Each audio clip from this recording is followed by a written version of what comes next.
اگر ہم نے کوئی گرامر پڑھنی ہو تو جب تک استاذ نہیں ہوگا گرامر سمجھ نہیں آئے گی. کمپیوٹر سیکھنا ہے استاذ کے بغیر تھوڑا بہت تو کوئی کر سکتے ہیں، لیکن فن کو اچھے طریقے سے سمجھنا استاذ کے بغیر ممکن نہیں ہے. میاں میتھ استاذ کے بغیر نہیں ہے، انگلش استاذ کے بغیر نہیں ہے، گرامر استاذ کے بغیر نہیں ہے، کمپیوٹر استاذ کے بغیر نہیں ہے، تو قرآن استاذ کے بغیر کیسے سمجھ آ سکتا ہے؟ تو فرمایا قرآن کے معلم آمنہ کے لال ہیں، قرآن کے معلم حضور ہیں. لہٰذا لغت کی کتاب نکال کے چند لفظوں کا ترجمہ کر کے کہہ لینا کہ میں قرآن سمجھتا ہوں، یہ کب ممکن ہی نہیں ہے، گمراہ ہو جائیں گے.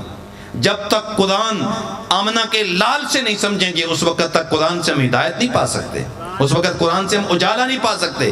آج لوگ چند لغات پڑھ کے چند لفظوں کے معنی عربی کے یاد کر کے وہ سمجھتے ہم نے بڑا تیر مار لیا. آپ مجھے بتائیں امام بخاری سے بڑا عالم کون ہو سکتا ہے؟ لیکن امام بخاری رحمۃ اللہ تعالی علیہ نے اپنی کتاب بخاری کے اندر کتاب التفسیر پوری کتاب لکھی ہے. جتنی تفاسیر انہوں نے بیان کی ہیں کلمات قرآن کی لغت سے نہیں بیان کی، انہوں نے صحابہ کرام سے بیان کی کہ فلان لفظ کا معنی حضرت عبداللہ ابن عباس نے یہ بیان کیا ہے، یہ امام بخاری کہہ رہے ہیں. فلان لفظ کا معنی حضرت عبداللہ ابن عمر نے یہ بیان فرمایا ہے، فلان لفظ کا معنی حضرت عبداللہ ابن زبیر نے یہ بیان کیا ہے. قرآن مجید کے الفاظ کے معنی وہ صحابہ سے لے رہے ہیں، اور صحابہ نے وہ قرآن پاک کے معنی کہاں سے لیے ہیں؟ آمنہ کے لال سے لیے ہیں.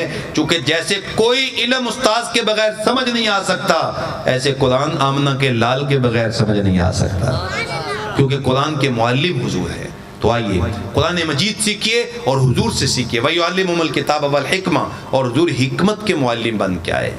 حکمت زندگی گزارنے کا ڈھب سکھایا تو آمنہ کے لال نے سکھایا. آج جتنی روشنی ہے، جتنا اجالا ہے، جتنا زندگی گزارنے کا ڈھب ہے، یہ کہاں سے آیا؟ یہ مدینہ طیبہ کی پاک گلیوں سے آیا ہے. آقا کریم صلی اللہ علیہ وسلم نے ہمیں زندگی گزارنے کا ڈھب سکھایا.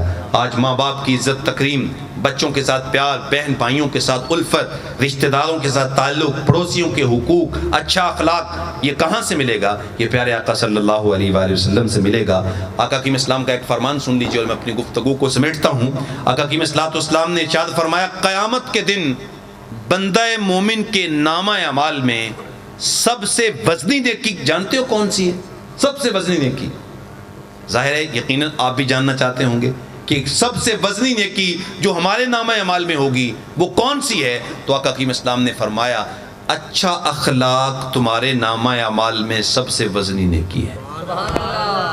لوگوں کو خندہ پیشانی سے ملنا، ماں باپ کی عزت کرنا، چھوٹوں سے پیار کرنا، بڑوں کا احترام کرنا، پڑوسیوں کا احترام کرنا، لوگوں کے ساتھ سچ بولنا، لوگوں میں محبتیں تقسیم کرنا، نفرتوں سے بچنا، لوگوں کے درمیان پاکیزگی کا ماحول پیدا کرنا، اچھا اخلاق، ہر ایک کا خیال رکھنا اور مسکرا کے ملنا، یہ اچھا اخلاق ہے. آقا کریم صلی اللہ علیہ وسلم نے ارشاد فرمایا جب تم خندہ پیشانی کے ساتھ کسی سے مل لیتے ہو اللہ تمہیں صدقے کا ثواب عطا فرما دے.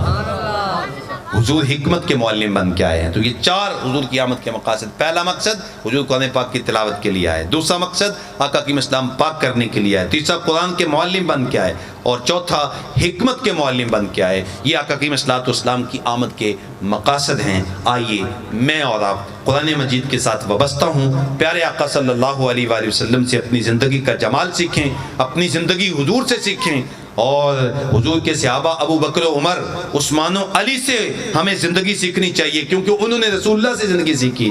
اور ہمارے بچوں کو حسنین کریمین سے زندگی سیکھنی چاہیے، ہماری بچیوں کو آقا کریم اسلام کی شہزادیوں سے زندگیاں سیکھنی چاہیے.